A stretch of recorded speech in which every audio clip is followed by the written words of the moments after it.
Buenas tardes a todos nuestros queridos participantes. Lex Legal les da la más grata bienvenida a nuestro curso taller magistral en elaboración de demandas y contestaciones civiles y familiares. Por este tema nos estará acompañando nuevamente nuestro querido doctor Andrés Valdivia. Doctor, buenas tardes, bienvenido a nuestra aula virtual.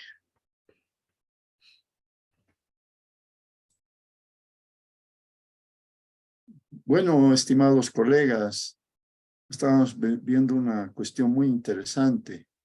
Me refiero al objeto de prueba y al objeto del proceso. Habíamos visto que el objeto del proceso hoy en día es muy importante, lo que en la legislación anterior se denominaba calificación del proceso.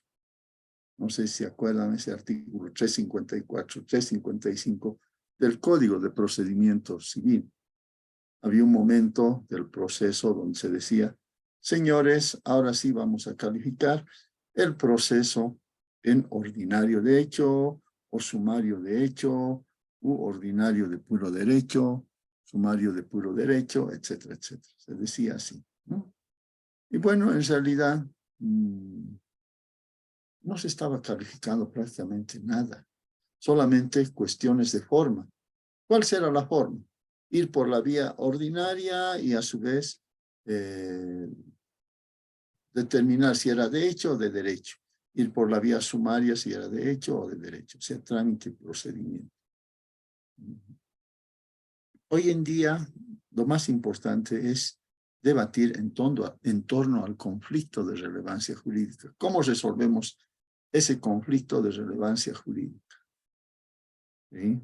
Muchos dirán, pero era interesante. Pues hoy en día sí, también hay eso. Está también si es ordinario de hecho, ordinario de puro derecho, si es sumario de hecho, etcétera, etcétera.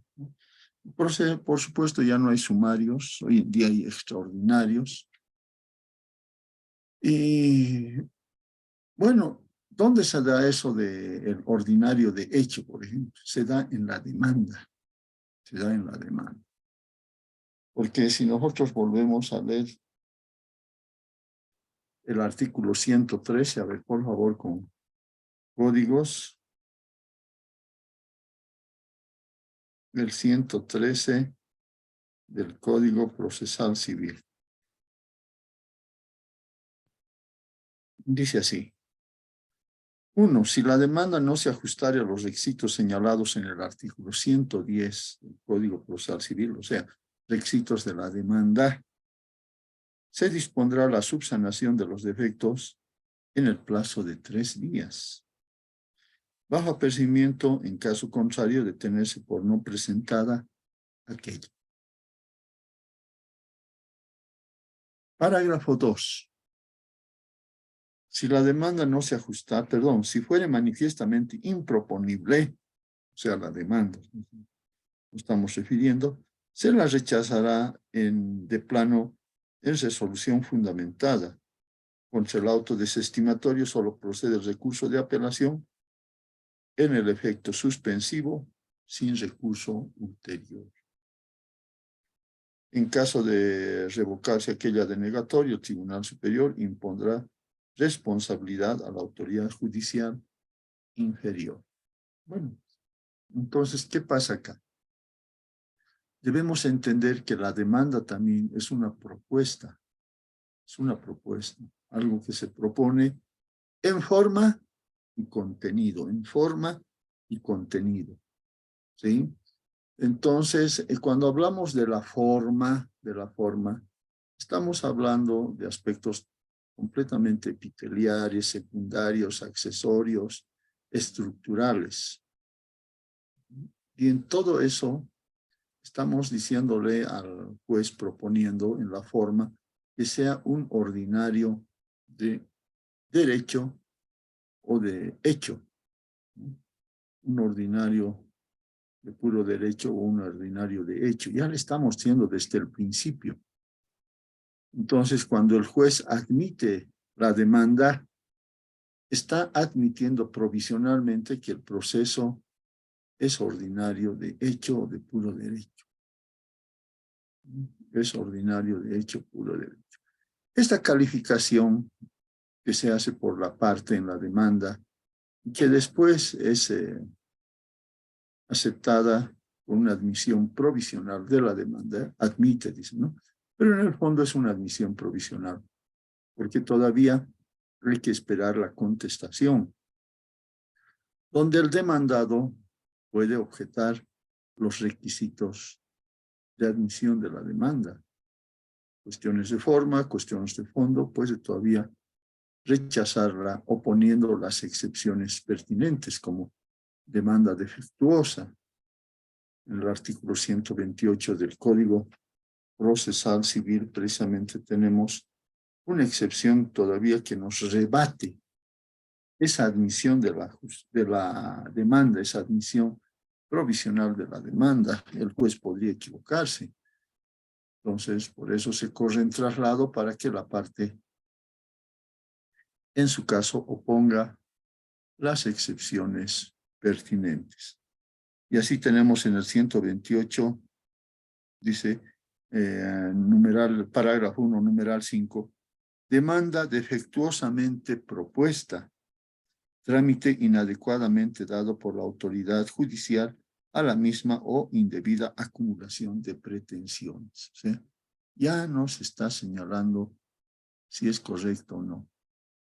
Por ejemplo, en la primera previsión, demanda defectuosamente propuesta. La propuesta es en forma, contenido. Puede haber defecto en la forma o en el contenido, o ambos. Trámite inadecuadamente dado por la autoridad judicial a la misma o indebida acumulación de pretensiones. Quiere decir que la demanda puede tener más de una pretensión, o sea, hay una suma de posesiones, suma de pretensiones, suma de hechos. Entonces, es el momento de decir, ¿cómo pueden plantear tantas pretensiones que no son condicentes con la fundamental o con la naturaleza de este tipo de procesos, o finalmente son tan contradictorias, tan oscuras que no se entiende, ¿no? Ustedes dirán, es verdad, la suma de posesión, la suma de pretensiones precisamente está en el artículo 114 del Código Procesal Civil, que dice así: demanda con pretensión múltiple, o sea, varias pretensiones. En la demanda con pretensión múltiple deberán concurrir los siguientes requisitos. 1. Se trata de pretensiones de materias iguales, análogas o conexas. 2. Las pretensiones no sean contrarias entre sí, salvo el caso de que una se proponga como alternativa de la otra. Entonces, si propongo propuestas múltiples o pretensiones múltiples, pueden ser que las dos pretensiones sean simultáneas, o pretensiones subsecuentes, primero esta y luego la otra, pretensiones subsecuentes, o pretensiones, una principal y la otra secundaria, conexa, análoga. Como verán, tenemos una clasificación ahí de pretensiones de diversa naturaleza.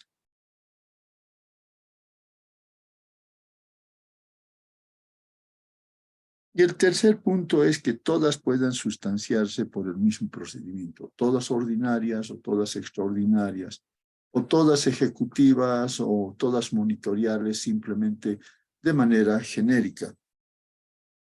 Entonces encontramos esa situación. Por eso es que la demanda, nuevamente ratificamos, es una propuesta integral, de forma y de fondo. Forma, trámites, procedimientos, acciones, y de fondo, diversidad de pretensiones, como en este caso.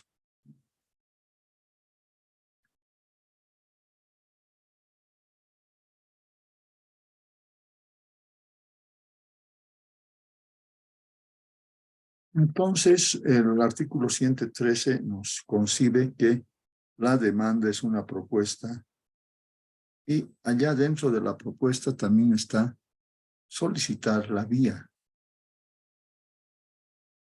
el trámite y el procedimiento. Pero bueno, eso es todavía código de procedimiento civil Banse, pero con el nuevo Código Procesal Civil tenemos la situación de que no solamente basta establecer la forma, sino también el contenido. Entonces hay que señalar la pretensión principal, fundamental. Pero la pretensión no es formularla y nada más, ¿no? Sino la pretensión tiene 6 aspectos, ¿no? Primero habrá que establecer la legitimación activa, la legitimación pasiva, motivo o razón de la pretensión. Luego tenemos amparo legal de la pretensión, objeto de la pretensión, y que este objeto del proceso, que es el conflicto, está plenamente determinado. Miren, son 6 aspectos. Todos ellos no son 6 puntos en la demanda, sino son temáticas que se los trata en toda la extensión de la demanda de manera enteramente transversal.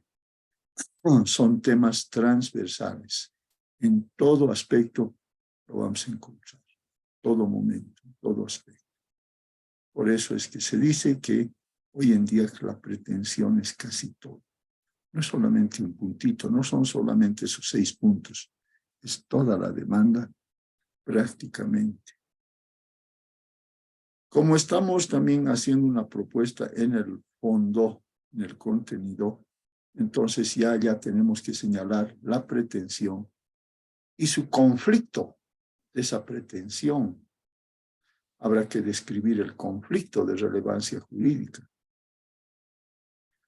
Resolver en una demanda, establecer el conflicto de relevancia jurídica en la demanda es señalar el interés legal. ¿Qué es el interés legal? Es querer superar ese conflicto de relevancia jurídica. Es el deseo, es la necesidad de querer superar ese conflicto de relevancia jurídica que también está en la demanda. En la demanda. ¿Qué dicen, estimados colegas? A ver, hasta aquí haremos una pequeña pausa y veremos si hay preguntas. A ver, en el chat podemos ver o levantan la manito, participan, no hay problema. Así es, doctor. Vamos a invitar a nuestros participantes a que puedan levantar las manitos del Zoom. Ahí está en la parte de abajo, ahí en las acciones. Entonces ahí pueden levantar la mano del Zoom para que les podamos habilitar el micrófono. O también nos pueden escribir en el chat de Zoom. Vamos a estar atentos a cualquier pregunta o consulta que tengan. ¿Cómo no? Muchas gracias. Bueno, sigamos entonces ahora con este tema de saltar al juicio oral con esa demanda, con esa reconvención, con esa excepción, con esa contestación negativa. Entonces ahí vemos que, de acuerdo al artículo 366, parágrafo 1, a ver todos con código, por favor.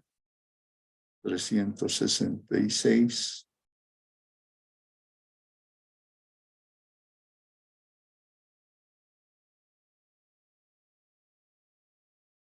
Actividades en la audiencia preliminar. 1. En la audiencia preliminar se cumplirán las siguientes actividades. Y vamos al 1, 2, 3, 4, 5, 6. Nos dice así. Fijación definitiva del objeto del proceso. Entonces tenemos que, finalmente, después de la contestación, definir ese objeto del proceso.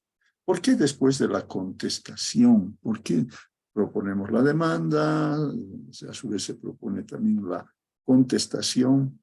Es que parte de la pretensión ya puede ser aceptada por la contraparte. Una parte sí, una parte no. Ya es, digamos, el saldo, el restante de esa prueba entre demanda y contestación. Su saldo, su última ratio, entonces puede quedar todavía para el proceso. Digamos que el 50% de la pretensión ya es admitida por la demandada. Entonces solo será el otro 50%. Entonces recién viene el momento de fijación del objeto del proceso. La fijación del objeto del proceso se dirá, bueno, es solamente había sido el 50% o el 30% o el 10% o el 100% de la pretensión. Y así entonces se fija este objeto del proceso después de la contestación, después de escuchar a la contraparte. Una vez vencido esta etapa, el juez califica. ¿Cuáles son los ejercicios para calificación del objeto del proceso? Sería la pretensión contradicha de acuerdo al protocolo del año 2017. Hay un protocolo del Código del Proceso Civil del año 2017 que nos da una fórmula muy interesante, muy práctica, muy sencilla, muy fácil de entender. A la fuerza pujante de la pretensión se opone la fuerza enervante de la excepción. En todo, en parte, ¿cómo? Entonces genera el conflicto de relevancia dentro del proceso, así como ver el conflicto en un laboratorio. Ahí lo estudiamos, el juez analiza esa situación ya en la audiencia preliminar. Por supuesto, no es mucha sorpresa para el juez ni para las partes, porque ya está casi definido a tiempo de la contestación. Lo que falta es oficializarla, lo que falta es determinarla expresamente en una resolución por el juez, que es la fijación de ese objeto del proceso.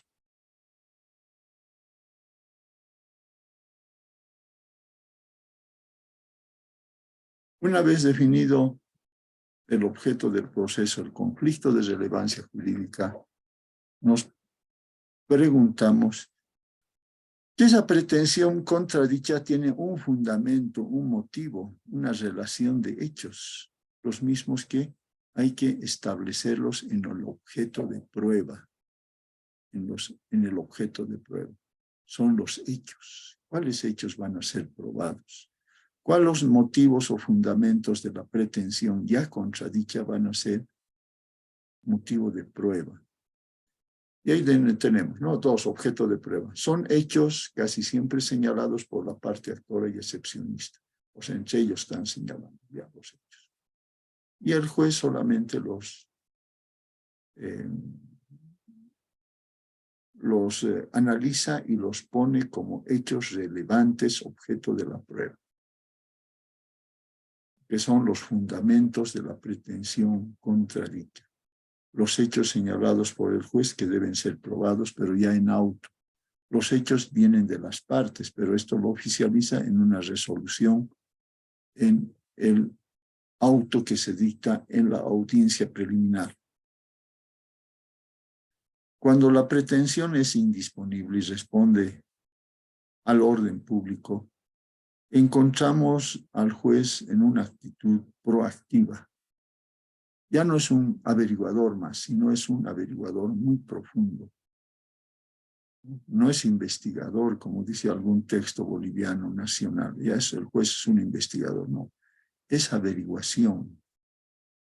Averiguación partiendo de los hechos que ha señalado la parte actora en su demanda, partiendo de los hechos señalados por la parte demandada o excepcionista. Una vez señalado el objeto de prueba, los puntos de hecho a probar, los hechos a ser probados, que son los hechos destacados, los hechos de relevancia jurídica, entonces recién se seleccionan los métodos o medios probatorios. Métodos o medios probatorios. Es una selección de métodos, técnicas de averiguación o verificación de los hechos ya señalados por el juez, oficializados por el juez. Sí, aquí es un poco complicadito. No sé si hay preguntas. Sí, no sé si hay preguntas. Bueno, sí. Bueno, si no hay dudas, pasamos. Prueba suficiente, ¿no? Siempre que se trate de pretensiones disponibles, que son la mayoría, y exista prueba suficiente o ante la inasistencia del demandado se tenga la prueba suficiente o ésta sea respondida afirmativamente, cuando hay contestación afirmativa, habiendo pretensiones disponibles, el juez ya no más puede dictar sentencia. Ya no más puede dictar sentencia en ese momento de la audiencia del juicio oral. Pero si no, es siempre contradictorio, siempre hay hechos que probar, hay muchos aspectos oscuros sobre la verificación de los hechos, entonces entra la fase de producción de la prueba, o lo que los textos mexicanos llaman desahogo de la prueba. La producción es la materialización de la prueba. Como podrán apreciar, estimados colegas, no hay término de prueba. A ver, dice una consulta. ¿Cuándo se va a audiencia el abogado de oficio? No notifica demandado y no se presenta ninguna contestación. Va a audiencia y sale la sentencia. Saber nada de lo legal del demandado. ¿Qué opción debe tomar? Bueno, si la sentencia ha vulnerado normas procesales de orden público, corresponde la apelación de esa sentencia. Corresponde simplemente apelar de esa sentencia por vulneración a normas de orden público. Bueno, si así he entendido la pregunta. Perfecto, sigamos entonces con el orden de producción de la prueba. Decía que actualmente no hay un término de prueba, como en el anterior código de 50 días, 20 días y 10 días, sino solamente hay un espacio probatorio. Es un espacio probatorio que se lo agenda, se lo planifica por el juez, hace una estrategia probatoria y dirá, en este caso mejor primero iré en inspección ocular, ¿no? Y bien se instale la audiencia, ratifiquen la producción, esto y el otro, y me voy a ir en inspección ocular. O no, en este caso, lo primero que corresponde, podría decir, es un estudio pericial sobre tales puntos. Un estudio pericial. O, en su defecto, creo que hay prueba suficiente, solamente dispondremos más prueba documental, oficiando a una u otra institución. Depende cómo sea el conflicto, depende qué prueba se tenga en obrados. Y esto se hace una planificación en agenda. En vez de haber un término de prueba, hay una agenda probatoria. Esta agenda probatoria, en lo posible, se debe acordar con las partes, es decir, a ver, ¿qué día vamos a ir de inspección ocular? ¿Qué día vamos a proseguir con este juicio oral? ¿Cuál va a ser la segunda audiencia, digamos, o la audiencia complementaria? Y bueno, las partes ya también piensan y dicen, no, lo primero que debemos producir la prueba es tal cosa, después esto y el otro, y así sucesivamente. Todo responde a una estrategia probatoria. Bueno, ahí vamos a la producción de la prueba y veamos los medios de prueba ahora, ¿no? El que también se presenta junto a la demanda, junto a la reconvención, junto a la excepción. Y diríamos la prueba instrumental. De este modo, la prueba instrumental está representada por todo tipo de documentos o literales. Documentos o literales. En el contenido encontramos la descripción de un hecho con efectos o de trascendencia en derecho. Un documento que leemos, que es objeto de prueba generalmente nos señala un hecho. Un hecho, ¿no? Presentamos, digamos, un certificado de un banco. Ahí está un hecho, que alguien es deudor, alguien acreedor, que otros hechos secundarios se han producido, como los interés corriente, interés de mora o penalidades, en fin, ¿no? Diversos hechos.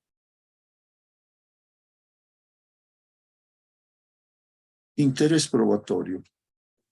Uno, la prueba documental será presentada por la parte a quien interesa, o cuando la autoridad judicial así lo requiere en los casos que la ley o la naturaleza de los hechos lo precisa. En una demanda, por ejemplo, no hace poco hemos solicitado que determinada empresa muestre el libro de accionistas, porque el cliente reclama sobre las acciones. Y la empresa extrañamente nos ha respondido con lo siguiente, ¿no? Lo más inverosímil, lo más increíble. Nos ha dicho, señores, esos documentos de acciones societarias de la empresa, solo se los debe conservar 5 años, porque así lo dispone el Código de Comercio. ¿Qué les parece? ¿Es una buena justificación o no? A ver, díganme a preguntas al chat. A ver, ¿qué dicen, estimados estudiantes? El Código de Comercio dice que solamente 5 años debe guardar la empresa sus documentos. Después los puede disponer, los puede tirar. Y entre las acciones de propiedad de una empresa. ¿Qué dicen? A ver, adelante. Preguntas. ¿O qué opinan? ¿Qué opinan? ¿Es correcto eso? A ver. ¿Qué dicen, estimados estudiantes?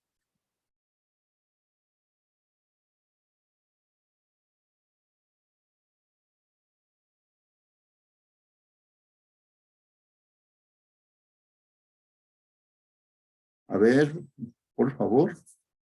Yo creo que amerita participar un poco, ¿no? No seamos pasivos.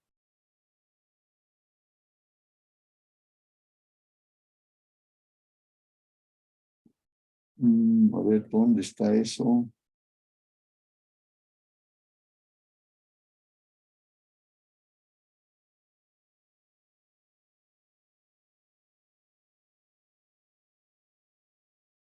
A ver, ¿qué dicen, estimados colegas? Vuelvo a plantear el problemilla.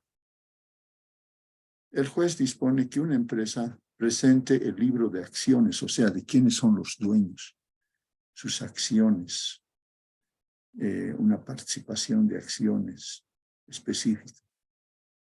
Pero la empresa responde y dice, de acuerdo al Código de Comercio, solo es necesario conservar 5 años. Después se puede desechar esa información.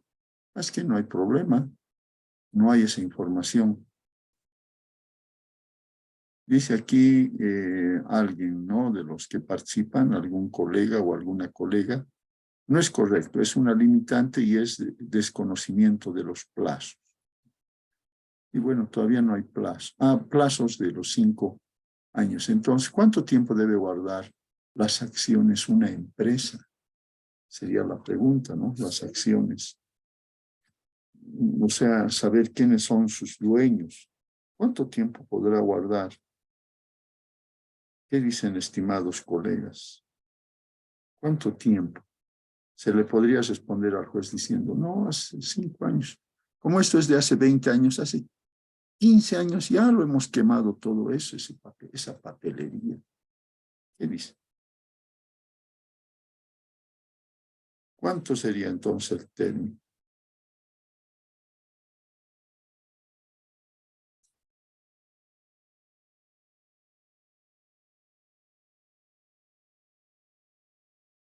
Es el artículo 52 del Código de Comercio.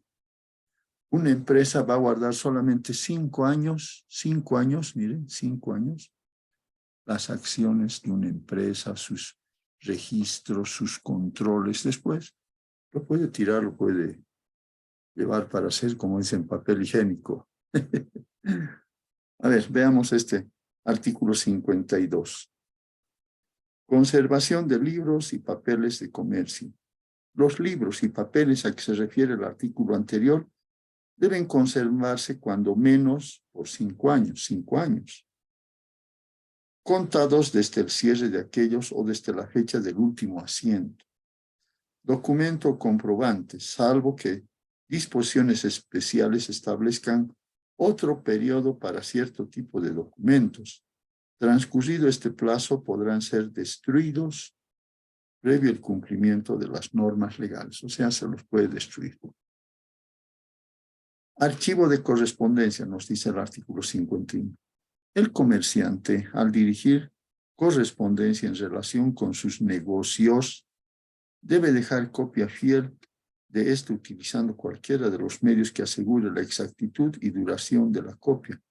Igualmente conservará la correspondencia que reciba con relación con sus actividades comerciales con anotación de la fecha de recepción, contestación o nota de no haberse dado la respuesta. Asimismo, conservará archivados y ordenados los documentos que respalden los asientos en sus libros de contabilidad, de manera que se facilite su verificación en cualquier momento. Si los libros están formados por hojas removibles o tarjetas, estas deberán estar numeradas y conservadas archivadas para su posterior encuadernación. Y el 52 dice, esos papeles por lo menos se guardan 5 años. Después pueden destruirse. ¿Qué dicen, estimados colegas? ¿Cómo es? Una empresa que vale millones y millones de dólares, sus acciones, ¿lo vamos a quemar cada 5 años? ¿Cómo será? A ver, ¿qué dicen, estimados colegas? A ver, participemos. Se trata de participar, de aprender un poquito más.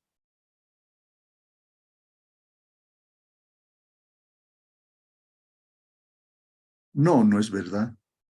No, no se puede quemar, destruir documentos fundamentales de una empresa. Será pues cartas de simple correspondencia, dice. Lo correcto sería tener un archivo de los documentos de la empresa. Eso sería lo correcto y responsable. Muy bien. Mientras dura la empresa, claro, mientras dura. Incluso la empresa está en marcha y llega un momento de su disolución. Se disuelve la empresa, pero entra a la fase de liquidación. Fase de liquidación. Es cuanto más se necesitan toda la historia de la empresa, porque ese señor tiene que pagar y cobrar. El liquidador tiene que cobrar, pagar. Cuando más se necesita, ya la empresa ha sido disuelta, pero entra en fase de liquidación. Y hay que consultar toda la documentación de la empresa. Miren, ya no solamente mientras dura, sino estamos en fase de liquidación. Dice, no es correcto, con la tecnología se las puede conservar. Dice, igualmente, sin tecnología igual hay que conservar, ¿no cree? Si una empresa tiene 50 años de funcionamiento, hay que conservar sus 50 años. Sus 50 años. Lo que se podrá desechar será la mera correspondencia epistolar. Pero si hay correspondencia en que se reconocen derechos, niegan derechos sobre títulos de propiedad de la empresa, yo creo que esas sí se conserva de forma definitiva o mientras sea de interés para la empresa en marcha o la empresa ya en liquidación. Y evidentemente nos dicen sí, es que se puede almacenar de forma electrónica. Hoy en día sí se puede hacer, por supuesto, la tecnología nos facilita. Podríamos meter bibliotecas íntegras al Internet en un espacio pequeño, ¿no? En un espacio pequeñito. Por lo menos eso sucede con los libros, los textos. Lo que sí ocupa son videos, ¿no? Ocupa un espacio más grande, videos, y algunos otros programas. Aquí dice una colega dice, se debería revisar y actualizar el Código de Comercio, salvando esos errores. Sí, creo que ya es necesario actualizar a más de 40 años, casi 50 años del Código de Comercio, donde muchas cosas se han pasado en el mundo. El comercio se ha manifestado de otra manera, es más dinámico, hay más tecnología, hay más producción de bienes y servicios vertiginoso. Entonces, es creo momento de actualizar.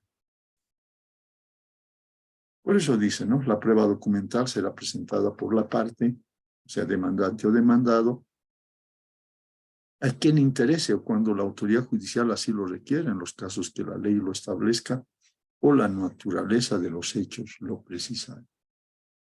A veces es más importante la naturaleza de los hechos, que nos da una lógica de exigir determinados documentos, y no todos, sino determinados documentos fundamentales. 2, los documentos serán presentados en originales.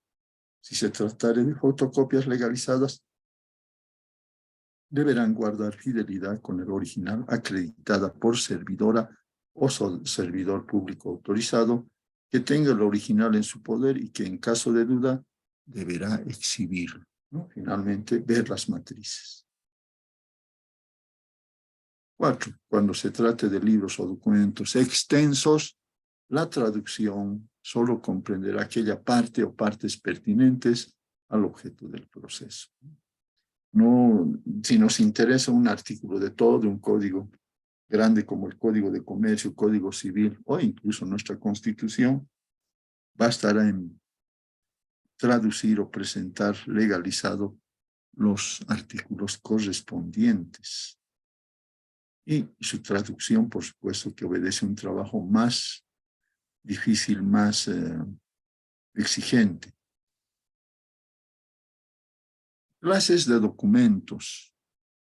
Aquí también hay una novedad en el Código Procesal Civil, que ya modifica el Código Civil. El Código Procesal Civil modifica al Código Civil. Y es este artículo precisamente que dice: el documento público es, 1, el otorgado por funcionario autorizado en ejercicio de su cargo. Y 2, la escritura pública y demás documentos otorgados por o ante notario de fe pública. Encontramos entonces lo siguiente acá. Que el Código Civil nos señala como un documento prácticamente único, excelso, la escritura pública, aquella otorgada por las partes ante notario. Las dos partes van, se presentan ante el notario y otorgan su voluntad, una declaración o señalan un hecho ante el notario. Y este toma nota, inscribe en un protocolo y otorga un testimonio, y ahí tenemos una escritura pública ya en testimonio. Pero puede ser que eso sea para el Código Civil la única, prácticamente. Pero aquí el Código Procesal nos dice: no, señores, documento público es primero, cualquiera otorgado por funcionario autorizado en el ejercicio de su cargo. O sea, cuando uno va al CERESI, saca un certificado de nacimiento, es un documento público, otorgado por funcionario público. Yo me pregunto, si voy al banco, digamos al banco, a ver qué banco hay por la Camacho, el banco mercantil, digamos, ¿no? Ahí está en la Camacho. Entonces voy y le digo, voy a retirar dinero, voy a dejar dinero, voy a depositar dinero, entonces me dan un comprobante. ¿Ese podría ser documento público o no? A ver qué dicen, estimados colegas.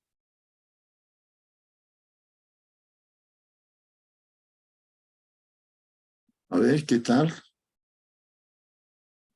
¿Qué dicen? Un comprobante de depósito de dinero o retiro de dinero del banco, ¿es documento público o qué es? ¿Qué documento es? ¿Es público o qué documento es? A ver, participemos, estimados colegas.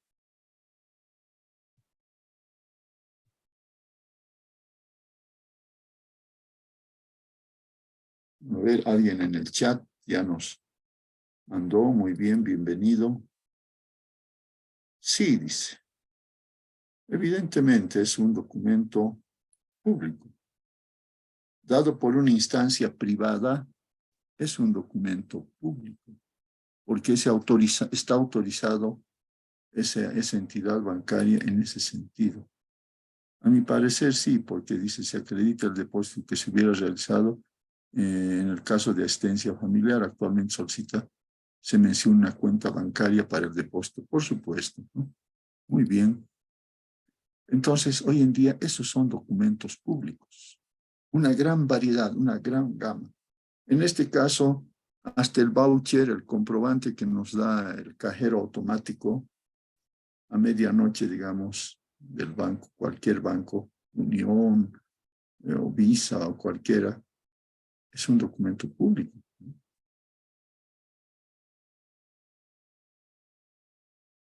Dos, la escritura pública, por supuesto, esa, ¿no? Ya lo sabemos. Parágrafo 2. El documento privado tendrá valor de autenticidad y eficacia de documento público cuando, o sea, el documento privado se queda documento privado por siempre y para siempre. No es que se torna público, sino tendrá valor, o sea, los efectos podrían ser similares a la de un documento público. Por eso nos dice, el documento privado tendrá valor de autenticidad y eficacia de documento público cuando, uno, hubiere sido declarado como reconocido por autoridad judicial. Es documento privado y ha sido reconocido, pues sigue siendo documento privado. Dos, habiendo sido negada la firma y rúbrica por la parte contra quien se opusiere, se lo declarará auténtico por resolución judicial ejecutoriada. Tres, hubiere sido inscrito con las formalidades legales pertinentes en registro público a pedido de la parte contra quien se opusiere. O sea, si yo registro, digamos, registro a mi hijo en el Ceresi ante el registro público, y la contraparte saca esto y me dice, mire, le pruebo que ese señor es su hijo, aquí está. Ah, entonces también es eficacia de documento privado, pero con efecto público. O sea, esa declaración del contenido. 4. Hubiera sido presentado en el proceso afirmando estar suscrito o manuscrito por la parte contra quien se opusiere sin que hubiera sido oportunamente tachado de falso. Luego tenemos esa característica de indivisibilidad del valor probatorio documental. También hay otro principio, ¿no? El de integridad o integralidad, que más se refiere a aspectos físicos, o sea, que sea legible, que esté completito, no roto, mutilado, nada por el estilo. Pero veamos el de indivisibilidad y su valor probatorio. 1. La eficacia probatoria de los documentos públicos o privados es indivisible y comprenderá aún lo meramente enunciado, siempre que tuviera relación directa con lo dispuesto en el acto o contrato. Es decir, la parte, el presentante de un documento, digamos, de un documento de préstamo, debe estar a lo favorable y a lo desfavorable de ese documento. Un ejemplo, ¿no? Digamos, presto dinero a alguien 10,000 bolivianos. Y en otra cláusula dice que debo cobrar el interés del 4% mensual. 4% mensual. O sea, es un interés usurero. Un interés ilegal. Ya no es legal. Pero si lo presento el escrito, tengo que estar siempre a lo favorable y a lo desfavorable. Entonces ahí se aplica el principio de indivisibilidad. El presentante tendrá que estar a lo que le favorece y a lo que no le favorece de ese documento. 2. El documento público se presume auténtico, mientras no se demuestre lo contrario. Igual regla se aplicará al documento privado cuyas firmas y rúbricas se encuentren reconocidas o autenticadas ante autoridad competente. En muchos casos, en muchos juicios he podido ver lo siguiente, ¿no? que alguien presente un testamento. Y todo el mundo se pregunta, pero si ese testamento no podía ser otorgado, esa persona era insana mental, estaba muy enferma, etcétera, etcétera. Pero vale mientras no se declare su nulidad. A ver, dice documento público. Cuando el documento se otorga ante el notario y se inscribe en un protocolo, se llama escritura pública, por supuesto. Muy bien, ¿no? Buena contribución. El documento privado, aún sin reconocimiento de firmas, hará fe entre partes, salvo que oportunamente se desconozca la firma o, en su caso, la autoría o falsedad. Un documento privado tiene sus efectos jurídicos y vale entre ellas, pero para ser opuesto a terceros habrá que pasar por alguna formalidad, ¿no? De su inscripción en un registro público, reconocimiento de firma y rúbrica, etcétera, etcétera.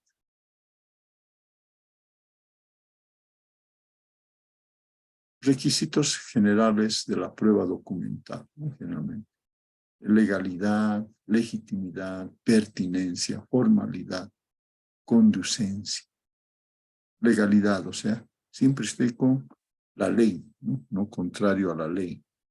Legitimidad, aceptado por el juez. Pertinencia, la correspondencia entre lo señalado, en el hecho señalado, y lo que quiero probar con ese documento.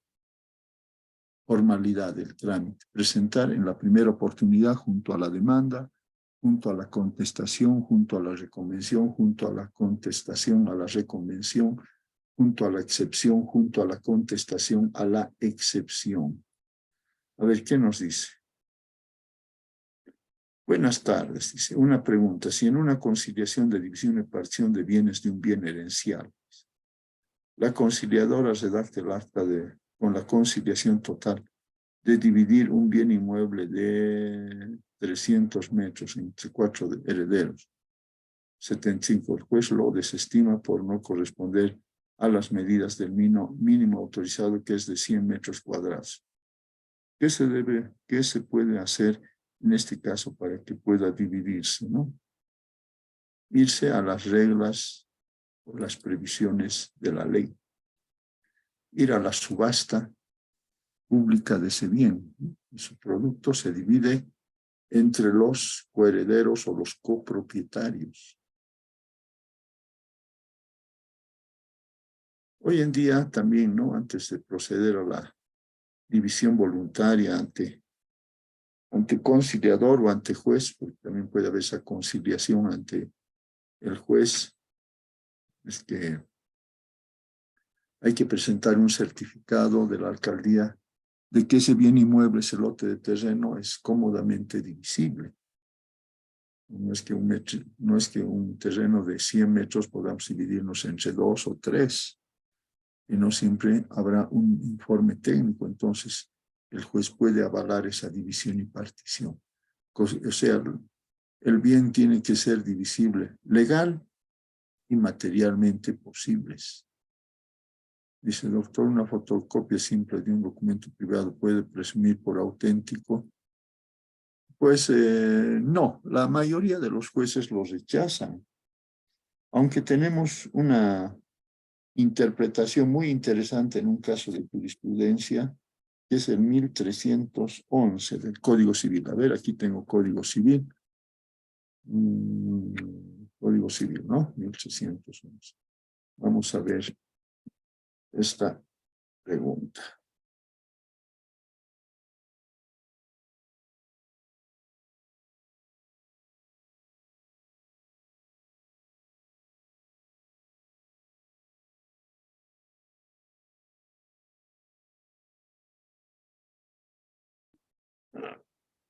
¿Qué dice aquí el 1311 sobre las fotocopias?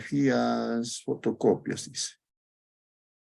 1. Las copias fotográficas u otras obtenidas por medios técnicos para la reproducción directa de documentos originales harán la misma fe que estos, si son nítidas y su conformidad con el original auténtico y completo, se acredita por funcionario público autorizado, previa orden judicial o autoridad competente, o a falta de esto, si la parte a quien se oponga no las desconoce expresamente.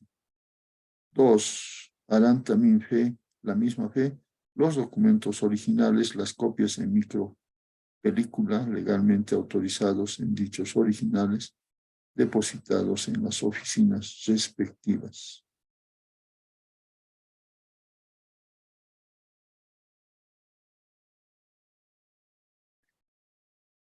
Y el artículo 1312 señala lo siguiente: reproducciones mecánicas de hechos o cosas. Las reproducciones mecánicas, fotográficas, cinematográficas, fonográficas y otras análogas de cosas y hechos hacen fe sobre ellos siempre que haya conformidad de aquel contra quien se presume respecto a los hechos o cosas reproducidas. O sea, no dice legalizadas, pero se supone que si no se la desconoce esa prueba, ese documento, va a tener pleno efecto jurídico en el proceso.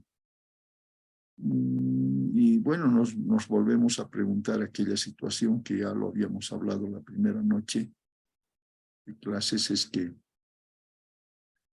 si alguien presenta un documento en fotocopia, no legalizado en fotocopia, la contraparte dice: señor juez, sí, es verdad. Entonces, ¿cuál vale en realidad? ¿Esa fotocopia no legalizada o esa confesión sobre ese documento que es fotocopia? A ver, veamos quién nos escribe, dice.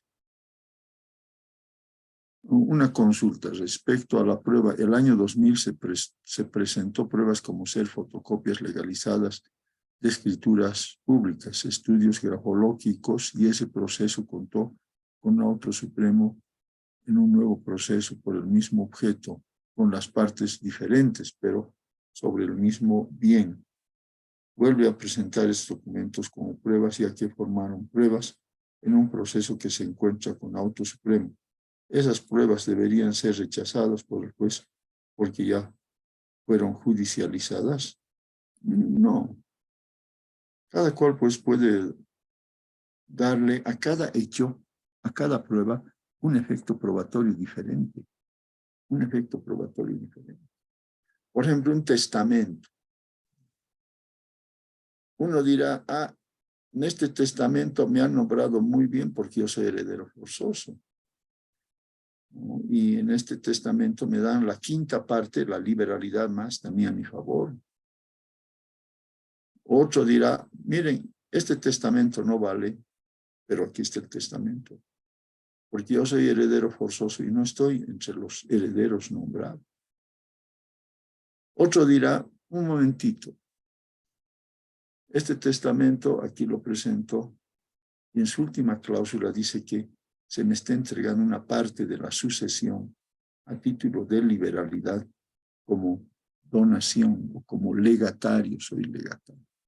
Miren, 3 versiones sobre el mismo testamento que van señalando. Entonces, en un juicio podría ser la primera, nomás que sea el primer efecto. El segundo y el tercero no se han contado. Entonces, en el nuevo juicio puedo alegar por este segundo hecho o por el tercer hecho. ¿Qué tal, no? El doctor Óscar Apace quiere hacer uso de la palabra. Le daremos el uso de la palabra, por favor. Claro que sí, doctor. Le estamos mandando la solicitud en este momento para que pueda activar su micrófono. Buenas tardes, adelante, por favor. Buenas tardes, doctor. Mire, yo tengo un caso. Es de un trabajador que supuestamente dependía de un militar. Se lo estaba haciendo, por decir, un departamento en el cual tenía un contrato original y él vivía en el mismo departamento donde estaba haciendo. Resulta que por cuestiones de la pandemia, el militar muere y la esposa desconoce totalmente el trabajo.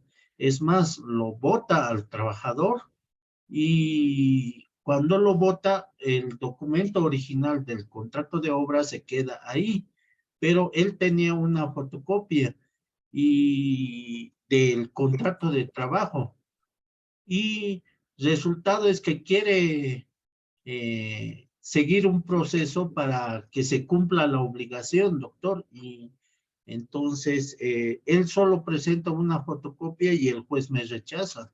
No quiere hacer valer, pero de acuerdo a lo que usted dice en el artículo 1312, que hacen fe probatoria mientras no se demuestre lo contrario, doctor, ¿sería válido hacer un reconocimiento de firmas de ese documento privado? Esa es mi pregunta, doctor. Ya, no, porque siempre se va a reconocimientos de firmas y rúbricas auténticas, originales, no de fotocopias. Porque en el estudio grafotécnico se ven muchas cuestiones. Primero la tinta, la fuerza sobre el papel. Algunas personas ponen unos acentos tan fuertes que a veces hasta perforan el papel. Y otros le ponen un acento débil, puntos. Por otro lado, los plazos, los trazos se estudian, ¿no?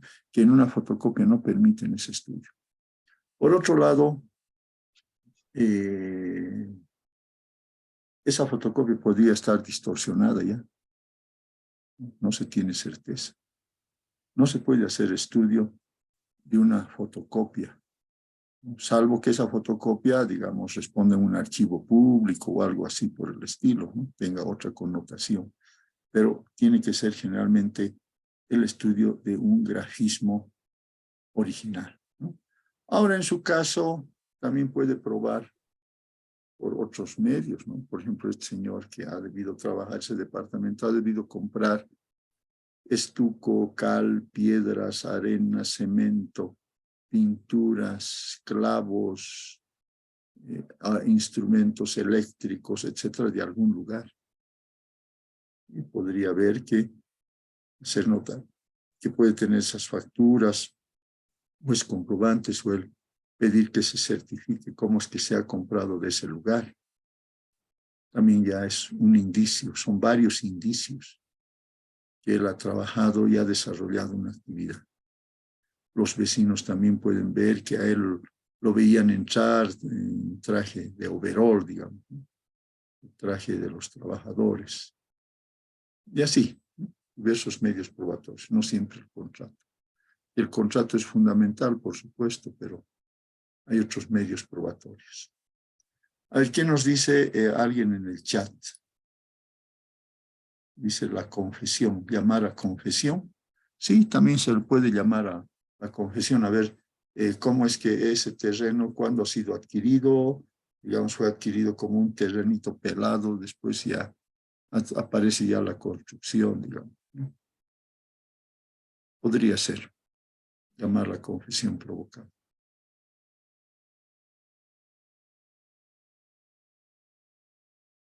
Aquí tenemos otro, ¿no? Valor probatorio de los testimonios, copias, fotocopias legalizadas y certificados mediante el mismo valor probatorio que el original, cuando hubieran sido otorgados por notario u otro funcionario autorizado, siempre que el original se encontrara a su cargo. 2. Consistan en reproducciones mecánicas o técnicas del documento original, siempre que estuvieran debidamente autenticadas por funcionario cuyo cargo se encuentra el original y fueran otorgadas por orden judicial o de autoridad competente. 3. Cuando se trate de la reproducción de documentos privados voluntariamente reconocidos ante notario de fe pública. 4. Cuando sean generados mediante correo electrónico o se traten de documentos digitalizados certificados por entidad competente. Miren, correo electrónico, documentos digitalizados, esto nos hace referencia a la base de datos, ¿no? La base de datos que puede estar a cargo de un banco, la base de datos que puede estar a cambio de una institución pública, digamos, el Servicio General de Identificación Personal, ¿no? Uno cuando va allá, le toman fotografía, huellas digitales, las generales de ley de uno, etcétera, etcétera, y ahí tienen su base de datos. Y cuando tienen que generar algún certificado sobre cédula de identidad, pues ahí consultan su base de datos oficial. Eso quiere decir que hay niveles para consultar las bases de datos, los archivos digitales o base de datos. En este caso, algunos solo podrán consultar, digamos, el usuario, ¿no? El usuario, cualquier usuario. Otros pueden, digamos, solo incorporar documentos, pruebas, medios, inscribir datos. Otros pueden modificar una parte, tan solo una partecita, digamos, el tema del domicilio, solo el domicilio, nada más, ¿no? Porque uno cambia a veces de domicilio, se traslada de un lado a otro, de un departamento a otro, etc. Otros pueden modificar no solamente domicilio, sino también, digamos, nombres, nacimientos, fechas, etc. Y otros pueden cambiar todo la base de datos. Miren, son niveles. Algunos incluso solo de consulta, ¿no? Solo mirar. Como que ocurre con las notarías, hasta donde yo sé. Los notarios hoy en día están conectados al Servicio General de Identificación Personal, SEGIP. Cuando uno exhibe su carnet, no, aquí tengo mi carnet, le dicen, no, ante el notario. Entonces, ellos entran inmediatamente a la base de datos y le pueden decir, mire, ese carnet ya no ha caducado porque usted ha sacado otro carnet. Traiga ese último carnet y le voy a hacer valer. Ah, entonces él solo puede consultar, solo puede consultar. Hasta donde yo sé, un oficial del registro civil también solo puede imprimir lo que está en una base de datos. Digamos, uno va por un certificado de nacimiento. Ya está en el sistema y solamente nos los va a imprimir el notario sin incorporar ningún otro dato a dicho certificado. Por eso, no certificados por autoridad competente.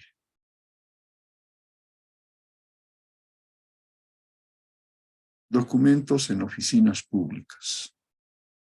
La parte que pretendiere servicio de documentos que se encuentra en una oficina pública podrá pedírsele franquea testimonio, copia o fotocopia legalizada del mismo con orden judicial. Igualmente, el abogado de la parte podrá solicitarlos directamente, especificando el proceso al que será destinado. La institución o autoridad requerida en ningún caso podrá negar su francatura. Cuando la parte hubiera intervenido en el acto, no necesitará autorización judicial para su otorgamiento y será suficiente su solicitud verbal. Documento en poder del adversario. Esto es novedoso, es bonito, frente a lo que sucedía con el anterior Código de Procedimiento Civil, que dice así: documentos en poder del adversario. La parte que pretendiere servirse de documento que se encuentre en poder de la otra parte podrá pedir a la autoridad judicial que la intime para su presentación en el plazo que al efecto se fije, sin que el intimado pueda resistir la orden judicial, cuando por otros elementos del proceso la existencia y contenido del documento resultare verosímil. La negativa a presentarlo se tendrá como reconocimiento de ese contenido. O sea, en esa empresa que se le dijo, a ver, ¿dónde están las acciones? ¿No? Las acciones de derecho. Dice, he duplicado y se les he entregado a alguien. Entonces el juez le dice, presente. ¿A quién las ha entregado? Y no dice nada. Entonces las acciones antiguas valdrán, ¿no es verdad? Documentos en poder del adversario. Esto también se puede establecer que en determinadas circunstancias del proceso, en determinados procesos, la parte afirma algo, ¿no? La parte afirma algo. Y la contraparte tiene que descargarse, so pena de que lo que ha dicho acá sea considerado como válido y esta parte sea condenada. Pero este señor solamente ha afirmado algo, ha señalado algo, ha alegado algo, ha dicho algo y esta parte debe probarlo. En este caso, por ejemplo, tenemos esa típica situación, documentos en poder del adversario. A ver, volvamos a leer la parte que pretendiere servirse de documento que se encuentra en poder de la otra, O sea, aquí la empresa tiene los libros de accionistas, ¿no? Es lógico. Así lo dice la ley. Podrá pedir a la autoridad judicial que le intime para su presentación en el plazo que al efecto se fije, sin que el intimado pueda resistir la orden judicial, cuando por otros elementos del proceso la existencia y contenido del documento resultare verosímil. La negativa a presentarlo se tendrá como reconocimiento de ese contenido. ¿Qué tal? Algunos dicen es parte del desarrollo de la teoría dinámica de la prueba. De aquí puedo llevar allá, a la carga de la prueba, ¿no? Para que éste se descargue. A ver, tenemos otra participación. Los recibos no son válidos como prueba documental ya que no tienen nota fiscal. A ver, ¿qué es un recibo? Digamos que yo pago mi alquiler, ¿no? Pago mi alquiler y la señora en vez de darme una nota fiscal, me da un recibo, agarra su libretita, así como esta libretita, esta libretita, me da, dice, no, Andrés Valdivia pagó el alquiler por el mes de marzo, ¿no? Ya pasado, el año 2023. Ese recibo es un documento privado. Vale entre nosotros, entre inquilino y propietario o locador de los dos. Si hay conflicto, yo puedo llevar ese documento al reconocimiento de firme y rúbrica. Sí, hay conflicto. Pero ya tiene validez entre las partes. No porque sea nota fiscal, ya no sea nota fiscal, no tiene valor ese documento. La nota fiscal evidentemente hace constar que se ha pagado un alquiler y ha pagado un impuesto, ¿no? Son 3 los impuestos hasta donde yo sé. Uno es el IT, impuesto a las transacciones, impuesto el IVA al valor agregado, y el otro es a la IUE, ¿no? Empresas, impuesto anual a la empresa, creo. Ahora creo que hay un cambio en eso, estimados colegas. Creo que ahora se paga cuando se trata de personas naturales, unipersonales, no empresariales. Creo que se paga otro impuesto, creo que se llama el impuesto al valor agregado. A ver, ¿alguien sabe sobre eso? En tributos derecho tributario es bien complejo. Siempre están saliendo normas, casi todos los días, ¿no? Cada resolución administrativa a veces es una norma en el derecho tributario. ¿Qué dicen, estimados colegas? Ya no me he actualizado sobre eso. Sé que hay un decreto supremo relativamente reciente, de hace unos 4 o 5 meses. Como verán, nosotros los abogados tenemos que estar constantemente actualizándonos.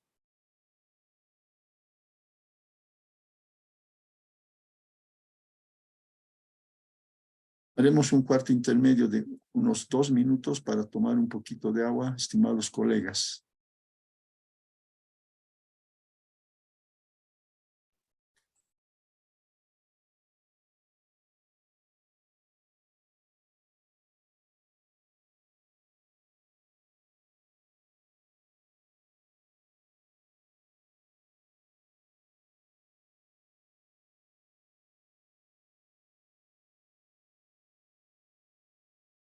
Aquí tenemos un chat, a ver qué dice. IVA, IUE, IT, IUE es lo último, dice. Era anual y ahora es trimestral. Pero el IUE creo que se ha vuelto para los profesionales independientes régimen complementario al IVA, el RC-IVA, pues el IUE, continúa el IUE. Esa es la pregunta. Es trimestral, sí, sabía. Pero ese último IUE creo que ya no se paga el impuesto a las utilidades de la empresa para los profesionales independientes, sino es el régimen complementario al IVA, creo. Por favor, a ver, nos ha escrito el doctor Luis Rojas. Le devolvemos la pregunta. Por favor, si fuera tan amable, nos ilustra a todos. Perfecto, vayamos a ver el número. Bueno, vayamos a la teoría dinámica de la prueba. Dice, una parte afirma o niega un hecho.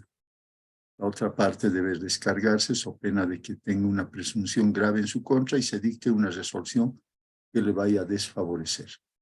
Motivos. ¿Cuáles son los motivos en este caso? Una fuerte probabilidad de la tesis del que afirma o niega algo y de el interés probatorio, ¿no? Para el proceso.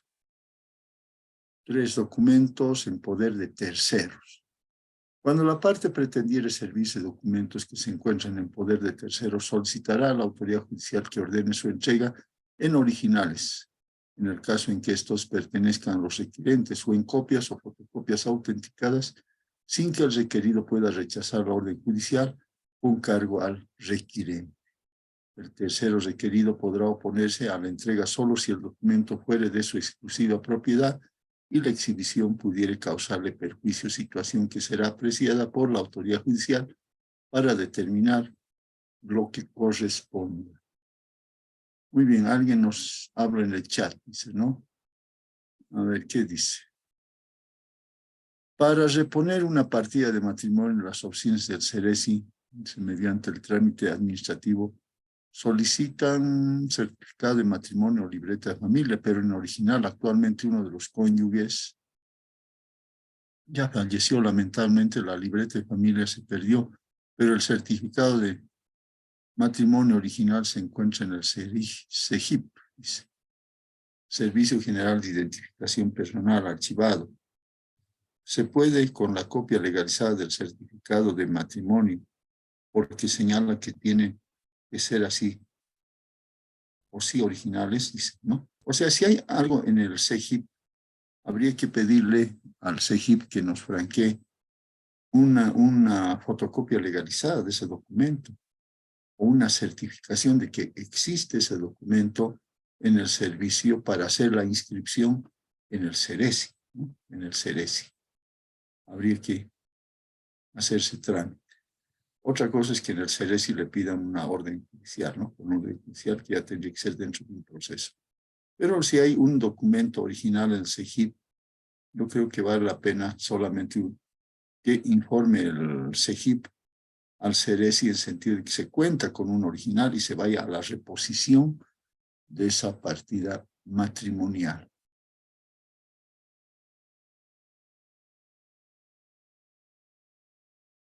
Teoría de la representación documental.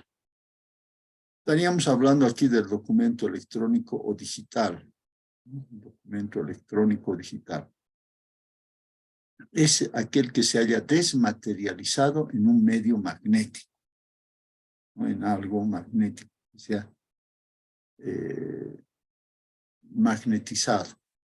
No existe soporte y papel, sino un medio donde está magnetizado, o sea, fijado el tenor de un documento. Sí. En una máquina hacemos eso, electrónico. Utilizamos la parte externa de un átomo, ¿no? Los electrones, para fijar este documento. O digital, ¿no? Se puede llamar. Lo interesante es que hoy en día está cambiando esa tecnología, o por lo menos tiende a cambiar, ¿no? Dice, ya no solamente utilizar el electrón, los electrones de un átomo, sino el mismo centro del átomo. Entonces, ya se habla de una tecnología cuántica, ¿no? Precisamente hay empresas en todo el mundo que están tratando de sacar la primera computadora cuántica. Creo que en algunos aspectos ya lo han logrado, ¿no? En algunos aspectos. Y eso posibilita o hace que los instrumentos electrónicos que tenemos tan grandes se reduzcan todavía mucho más y tengan mayor capacidad. Es que más o menos el 2030 ya se estaría contando con una tecnología cuántica que va a facilitar o dar un salto enorme a la humanidad de tecnología. Dice, el IVA ha sido reemplazado por el régimen complementario al IVA, que es trimestral, a partir del año 2023. Muy bien, sí, creo que estábamos bien nomás con nuestra información tributaria, ¿no? Muy bien, entonces, el profesional independiente paga 3 impuestos declarados trimestralmente, el IT, el IVA y el régimen complementario al IVA, ¿no? Además, esas facturitas, las que uno obtiene en farmacias, comprando diversas cuestiones para la casa o la oficina, ¿no? Sirven para descargarse en este régimen complementario al IVA, ¿no? Eso es lo bueno, puede ganar o hacer crédito fiscal, hasta donde yo sé. Por eso creo que se ha reemplazado el régimen complementario al IVA. Pero creo que tiene que tener NIT, ¿no? Ya no solamente el carnet de uno, sino también su apellido, su nombre y el carnet hasta donde yo sé. Bueno, me estoy metiendo en tributario cuando habría que dejar eso a los especialistas. Pero aquí, por cultura general, como abogados, los de esta área civil, familia, debemos conocer. Debemos conocer. El abogado en sí debe conocer casi de todo, ¿no? El abogado tiene que ser una biblioteca y hay que estar leyendo continuamente, actualizándose continuamente. Todo debe ser objeto de nuestra curiosidad y más o menos manejar las cosas y en algunos casos profundizar severamente. La Ley General de Telecomunicaciones y Tecnologías de la Información. ¿Qué nos dice en el artículo 78? Validez jurídica. Tienen validez jurídica y probatoria. Primero, el acto o negocio jurídico realizado por persona natural o jurídica en documento digital, ¿no? En documento digital y aprobado por las partes a través de la firma digital, celebrado por medio electrónico u otro de mayor avance tecnológico. ¿Qué tal? ¿No? Luego tenemos como prueba también el mensaje electrónico de datos.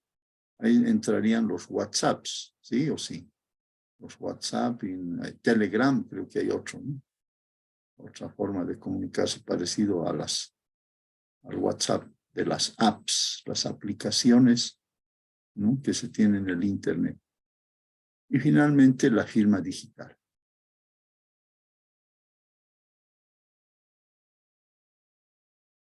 Bueno, correo electrónico y otros podríamos citar.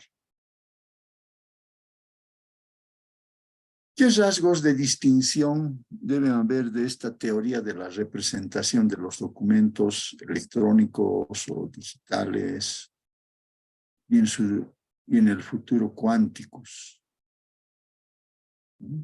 Tenemos lo siguiente. En cuanto al documento, 1, garantizar la integridad de los datos que contiene, es decir, debe ser difícil realizar alteraciones en él, o al menos se debe poder con cierta facilidad detectar cambios o alteraciones fraudulentas en su contenido. ¿Qué tal? Hay empresas dedicadas, ¿no? A ver si hay fraude o no, si se quiere hackear o no a una empresa. Hay empresas que se dedican a eso, ¿no? A prevenir. 2, perdurar en el tiempo para cumplir las funciones de archivo, prueba y publicidad. 3, permitir la suscripción por parte de sus autores para poderse lograr la identificación de los autores y la autentificación de su contenido, ¿no? Ese es el contenido real que lo hemos previsto. En cuanto a la firma digital, debe ser un signo de distingo personal o empresarial también.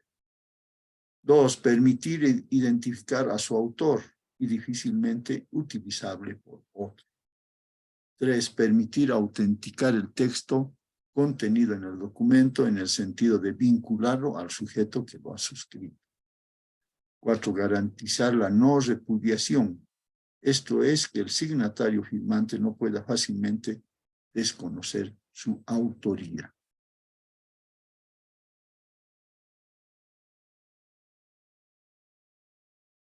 La confesión.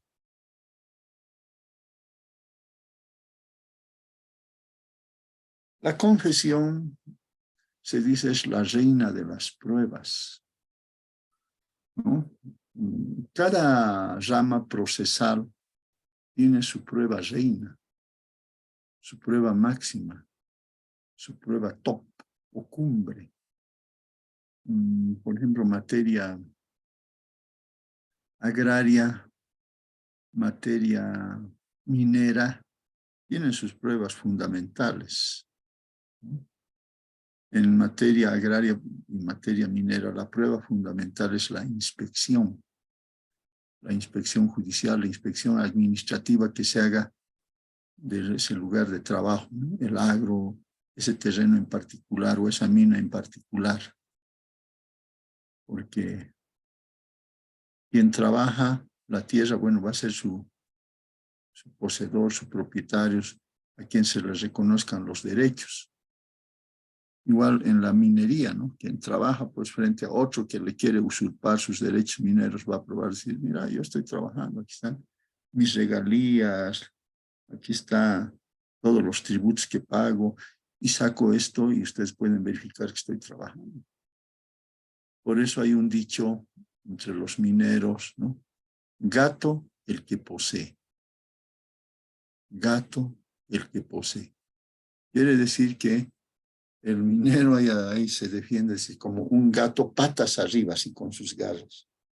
No sé si ustedes han intentado agarrar a un gatito feroz, está en el piso, así con la espalda en el piso, pero está mostrando todos sus garras. Seguro que a uno le va a destrozar las manos. Entonces, por eso se dice gato el que posee. Alcance de la confesión, ¿no? O sea, es la prueba reina en materia de civil comercial.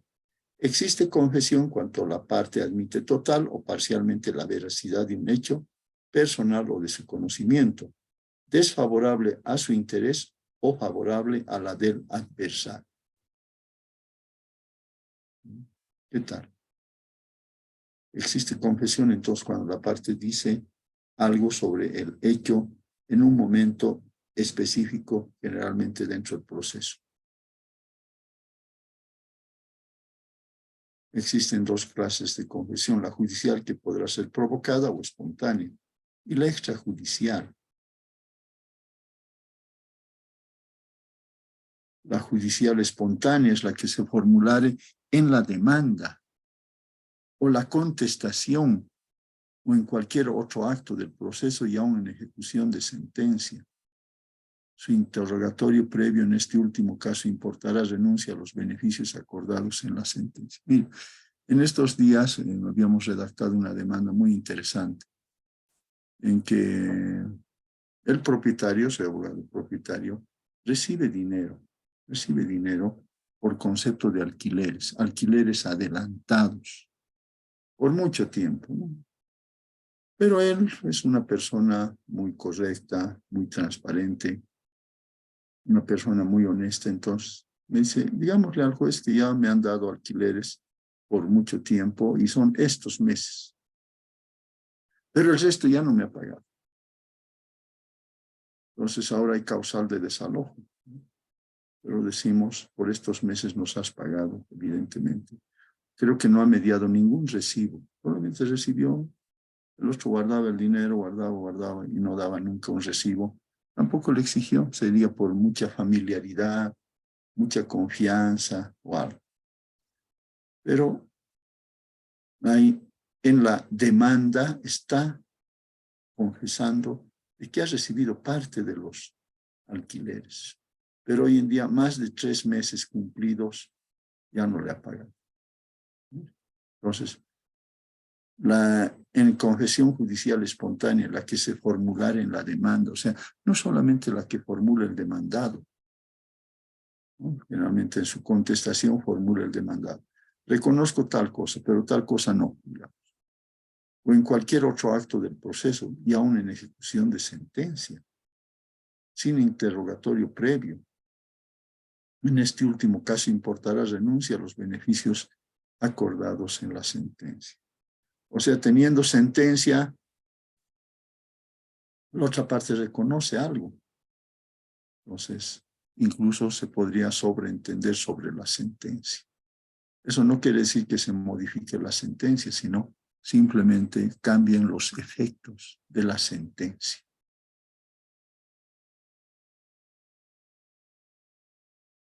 La prueba testifical. La prueba testifical es una prueba mediada, o sea, no es directa. Es porque existe una interpósita persona llamada testigo. Hay una persona natural, ¿no?, que sabe algo, que conoce algo y le dice al juez. Por eso se dice testigo es toda persona mayor de 16 años que constándole un hecho, él mismo es de interés para determinado proceso judicial. A todos nos constan muchos hechos, pero la mayoría sin mayor relevancia para un proceso judicial. Entonces, si alguien conoce, entonces existe el deber de declarar apegado a la verdad, sumido en la verdad.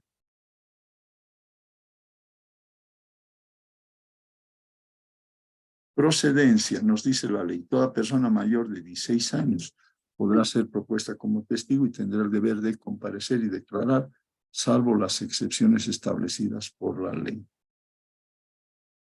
La apreciación, la autoridad judicial a tiempo de dictar sentencia sujetándose a las reglas de la sana crítica o prudente criterio, apreciará las circunstancias y motivos que corroboran o disminuyen la fuerza probatoria de las declaraciones testificales. O sea, el testigo para declarar algo tiene que constarle que ha visto a través de uno de sus sentidos, sentido de la vista, del olfato, del tacto, del oído, algo así, ¿no?, directo. No puede decir, me contó. Es que ha visto, ha escuchado, ha olfateado, ha tocado quizás, para decir, bueno, es así, ¿no?, en frente al juez. Inspección judicial. Es una prueba directa o inmediata entre el juez y el lugar o el objeto de interés en el proceso. Es verificar una situación de un hecho que lo realiza el juez en una audiencia específica fuera de estrados, generalmente fuera de estrados, pero a veces también puede ser en estrados, ¿no? Por ejemplo, le llevo una maquinaria al juez, ¿no?, una maquinaria. Mire, me ha dado esta maquinaria y que en vez de hacer esto, gira al otro lado. Es que le falta algún implemento, algún rodillo, algo. Se inspecciona. Y es más, ahí puede tener a la mano un perito. Le dice, a ver, ¿cómo es esto? No siempre tiene que salir del juzgado. Pero la mayoría de los casos generalmente se ve el establecimiento de lugares o cosas. Entonces, tiene que ir al juez. La prueba pericial, ¿no? La prueba pericial será admisible cuando la apreciación de los hechos interesan al proceso, requieren de conocimientos especializados en alguna ciencia, arte, industria o técnica. O sea, el juez tiene el deber de saber la ley, el derecho. En este caso, derecho civil, derecho comercial, derecho procesal civil, básicamente. Por supuesto, algo de derecho constitucional, ¿no?, central, ¿no?, porque finalmente todos los derechos devienen de la Constitución, por lo menos el derecho positivo de un país.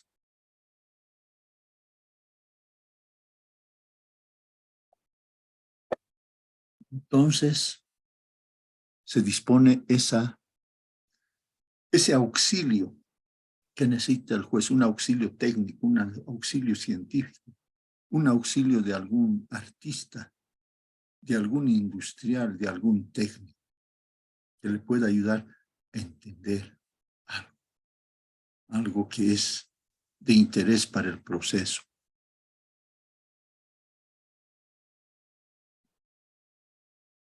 Fuerza probatoria del dictamen. El artículo 202 del Código Procesal Civil señala lo siguiente.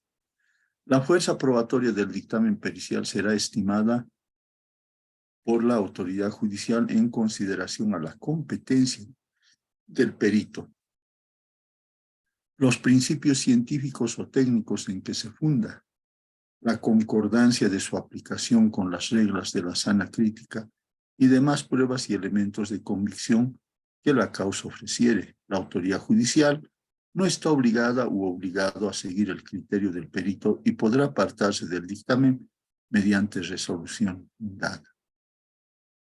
O sea, un perito le va a decir al juez, con su ciencia, su conocimiento, su paciencia y su experiencia, alguna cuestión técnica, científica, artística. Y el juez, pese a que solo sabe derecho, generalmente porque está capacitado por la universidad, por su experiencia, por estudios de posgrado, por su experiencia en el trabajo, tiene el deber de entender. Por más que sea muy elevado ese conocimiento, muy científico, ese juez tiene que entender para valorar la prueba, valorar. Es entender a cabalidad para valorar en sentencia ese dictamen.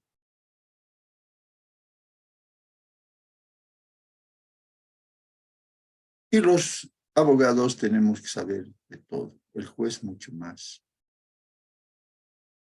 A ver, una pregunta les voy a hacer, me tienen que responder rápidamente por el chat.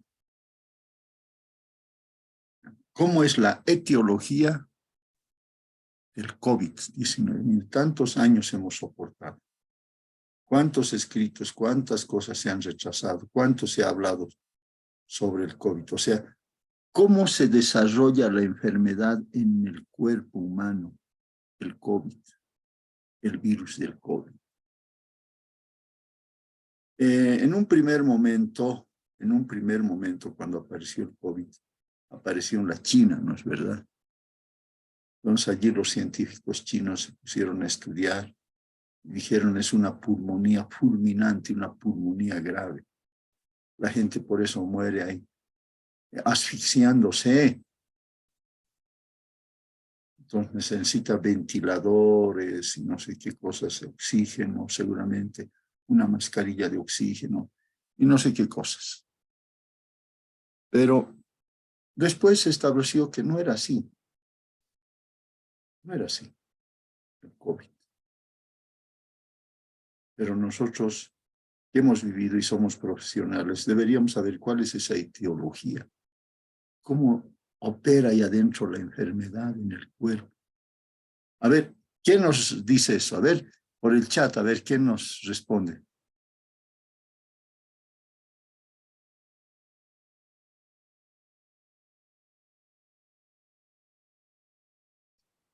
Tenemos que explicar también eso.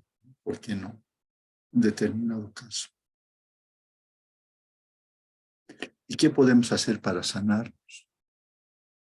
¿Cómo combatir algo tan elemental, necesario, como para ustedes y sus familias? Algo muy elemental. A ver, adelante, estimados colegas.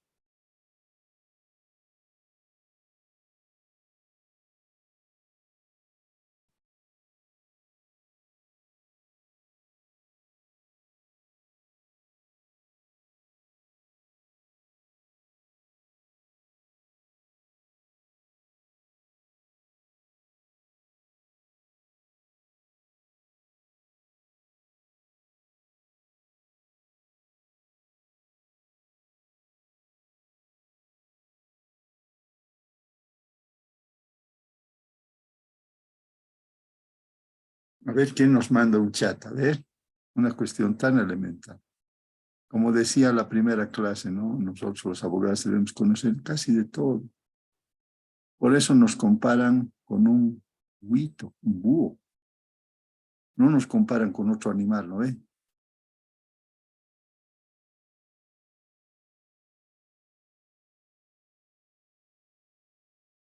Aparte de eso, ya se ha cumplido nuestro horario, pero vale la pena dialogar con los colegas unos minutos más. Bienvenido, siempre es un placer estar con ustedes.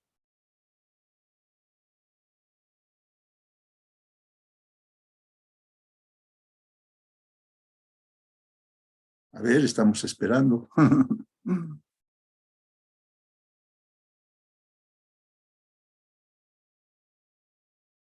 Pues el virus cuando entra al torrente sanguíneo, a la sangre, se mete a las células, perdón, a los glóbulos rojos, no a los blancos, a los rojos. Y se reproduce ahí y destruyen, explota el glóbulo rojo. Explota. Y esa explosión del glóbulo rojo son millones de glóbulos rojos que van reventando, explotando con esta enfermedad. A ver, alguien dice, este virus baja las defensas, dice. A ver, este virus baja la garganta hasta el corazón, pulmones, se le contrarresta con elementos ácidos y alcalinos. Bueno, eso ya no sé. Fase de contagio, incubación, muestra defensa entra a la acción. El virus es desconocido para nuestras defensas. Muy bien, es verdad. Pero, ¿cómo actúa ese virus ahí adentro? ¿Qué hace? Lee el periódico, empieza a golpear con un martillo a las pobres células. ¿Qué hace? Eso es lo que estamos preguntando, ¿no? En realidad, se adentra y destruye los glóbulos rojos. Entonces, ese material de los glóbulos rojos, ese desecho, esa basura, si quieren, llega a taponar las arterias. Las arterias. El pulmón está lleno de glóbulos rojos, o sea, por los vasos sanguíneos que hay, para captar oxígeno. Cuando tomamos aire, estamos insuflando nuestros pulmones, entonces están llenando de aire y se cargan de oxígeno, la sangre. Pero si se destruyen los glóbulos rojos, muy pocos ya captan oxígeno. Entonces, la persona empieza a ahogarse, se quiere ahogar. Necesita entonces mascarilla, un ventilador y demás cosas. Y lo primero que colapsa a veces suele ser los pulmones. Depende qué dolencia tenga también la persona, qué dolencias. Hay enfermedades de base. Así. Yo sabía que personas, por ejemplo, que padecen de los huesos, les afecta más a los huesos, porque ahí está la debilidad de su parte débil. No los pulmones propiamente. Entonces ahora, acá nos dice esta doctora Nilda Torres, dice, se contrarresta con elementos ácidos y alcalinos. Bueno, no sé eso ya si será cierto, pero es una opinión muy interesante de la doctora, muy respetable.